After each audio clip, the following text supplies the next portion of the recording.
Welcome Transformers fans, my name is Composite EnerJoe and today I will be giving you my review of the Transformers Revenge of the Fallen Deluxe Class Dead End. And here he is in his alt mode, this very nice car mode. More specifically, this is the, well, it's not exactly the Audi R8, but that's what it's based on. You see, because I'm pretty sure they didn't do it exactly like the Audi R8, so that they wouldn't have to pay royalties. That's just my guess, because there's no Audi symbol on this anywhere, but if you look at images of the Audi R8, that's what this looks like. It pretty much is. So, Dead End here is actually a repaint and slight retool of the Revenge of the Fallen Sideways figure. And Sideways was that Decepticon car that did show up in the movie, but it was sliced in half by a side swipe in the beginning of the movie. So yeah, this guy was first Sideways, and now it's back as Dead End. And one cool thing about this guy's backstory is that he shows up in the comics a couple times, and he's actually he's a Transformer vampire. That is awesome. And you know what? I'm glad I ended up getting this guy over Sideways, because Sideways he barely does anything in the movie. In fact, he does show up on the Transformers The Ride. He gets beat up by Bumblebee and gets killed in the Revenge of the Fallen movie by getting cut in half by Sideswipe in one of the more memorable scenes of that film. So here is a Sideswipe, and that pretty much explains why I have not Sideswipe. That pretty much explains why I have Dead End over Sideways. And here he is in the the Audi R8, or at least the design that's heavily based on the Audi R8. And it's a really, really nice car mode. So yeah, this is his Audi R8 mode. So let's get on to transformation. And first thing we do is that we did his automorph out of the way. What you do is that you push this button. You actually push the grill in. Push it in. Pops out this piece. You push it in some more. And these wheels fold in. Next step, you separate this a bit. You separate that. You gotta finagle a little bit, separate that a bit. To get, while you're at it, you put your nail in here. Probably do this a little later, but I want to get it out of the way now. Put your nail in there, and you push these bits out, have those pointing up.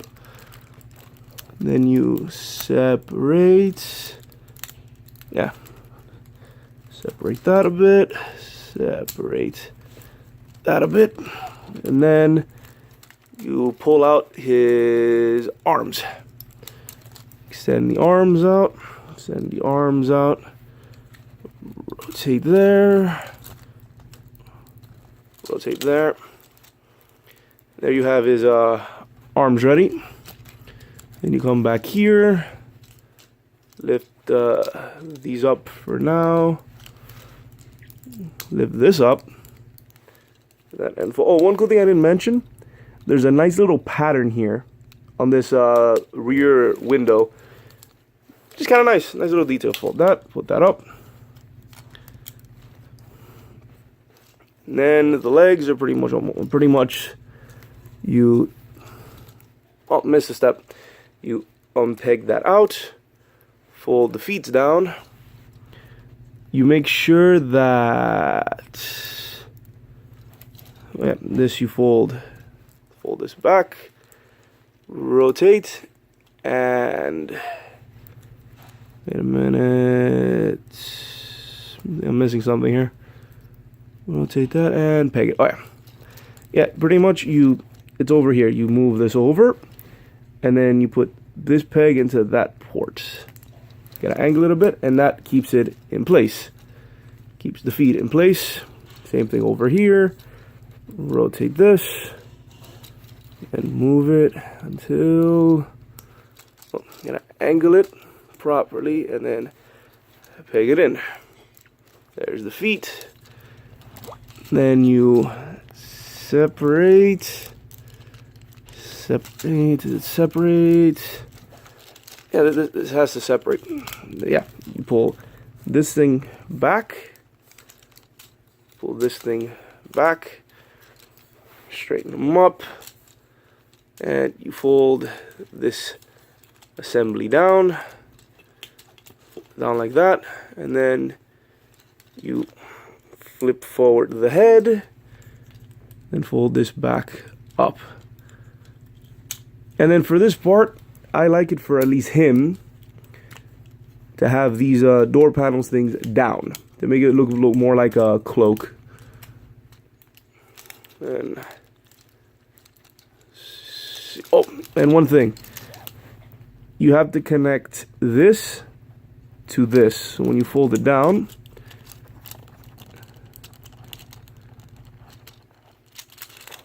it's supposed to do it.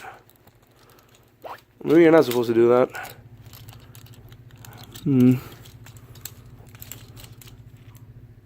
Disconnect. Yeah, you're supposed to be able to do that. Yeah, there we go. Hit that click, you hear a click. You just finagle until you hear a click, and then it stays. And then to pop it off, you push this. Or you just pop it off if you want to remove it. So yeah, put it back in there. There, click it into place. Then you move this assembly up so that it's behind them. And like I said, if you want, you can have these things pointed up by separating this. Have it point up. I keep them down because the pointing up is for sideways. So I have it for dead end here. Just adjust them a bit, and there we have dead end in his robot mode. And let's see if I can have him standing. And oh, and one other thing you can do, you can actually separate these car bits, separate them, and angle them down, which I like to do. So I have them angled down. And here we have him in his car mode. And as you saw, the transformation of this guy, and both for and sideways as well, is a bit involved. I gotta say, it took me a good few tries to finally get this guy down. So it takes a little bit of well, and if you want, you can have these door wings up. I like to keep them down. Like you have a lot of options what to do with these doors, but I like to keep them down, like to sort of replicate a cloak, kind of like Dracula's cloak. That's kind of like what I'm going for, because you know he's a vampire. He drains energon. Let's get a close up on his face, and I'll say this: his face is a nice homage to the Generation 1 version of Dead End, where he had these things on the side of his head as well. Pretty cool. And its head is also on a ball joint. Kind of a shame that it doesn't peg anywhere, but it's nicely secure. Only if you like push it back will it move. And even though this back part also does not really peg anywhere. Wait, oh no, wait, it does. It does. If you push this in. Oh no, I take it back. You can actually push this in. I never noticed this. There's these little notches that go onto these pegs. So you adjust it to put it in. Then they'll connect, and then it stays there. And then this will lift it up, but it won't push back. And Dead End. And like most Revenge of the Fallen figures, he does have a mecha live, but you can barely see it. We can kind of see it here. When you move this up, this rotates. And it also rotates internally in that hole. You can barely see it, but yeah, it actually that's the mecha live feature for Dead End here. And I like them. I'm not gonna lie. If you're gonna get this mold, honestly, I recommend that you get Dead End here over Sideways.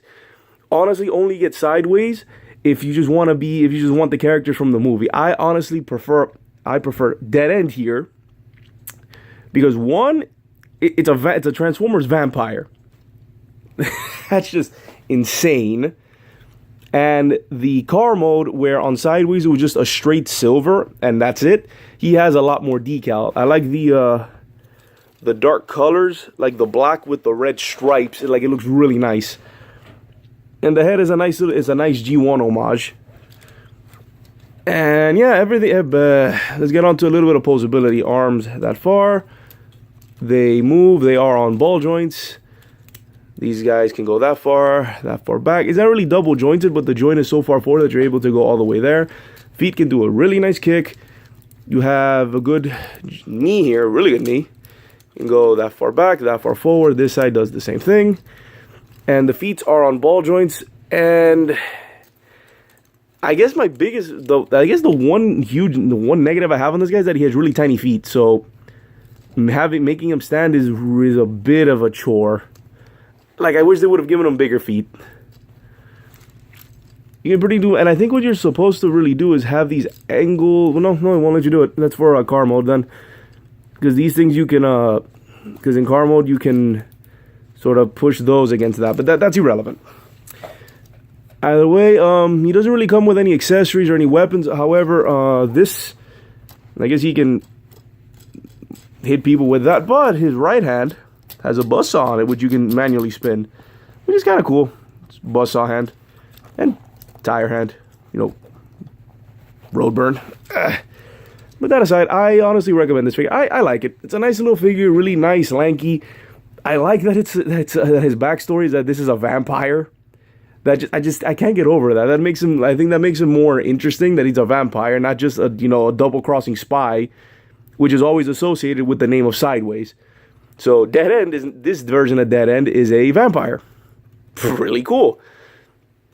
And see if I can get him to stand. Yeah, like I said, biggest problem, he's got very tiny feet. It's the same problem that the Sideways thing has. And I'll say this, his transformation, so just to get over with, the car mode is great. It's a solid car mode. His transformation is involved. It's a bit involved. You really have to, it takes a few tries to really get used to it. But once you get used to it, it's kind of fun. I think it's the same thing that, it's the same complaint, not really the same gripe that I had with the Blaze Master figure, where the transformation is really involved, but once you get the hang of it, it's pretty fun. It's pretty satisfying. Then, and the robot mode is, well, as you can see, I like it. It's a really cool robot mode with a lot of posability, articulation, but biggest problem, tiny feet, can barely stand. But yeah, overall, solid figure. I highly recommend Dead End here over Sideways. I think this guy's much more interesting to have in the collection. Plus, he stands out more with this color scheme. Very, very nice, evil looking Decepticon. And it's a vampire. So yeah, this has been my review of the Transformers Revenge of the Fallen Deluxe Class Dead End. This is Composite EnerJoe signing off. Peace out.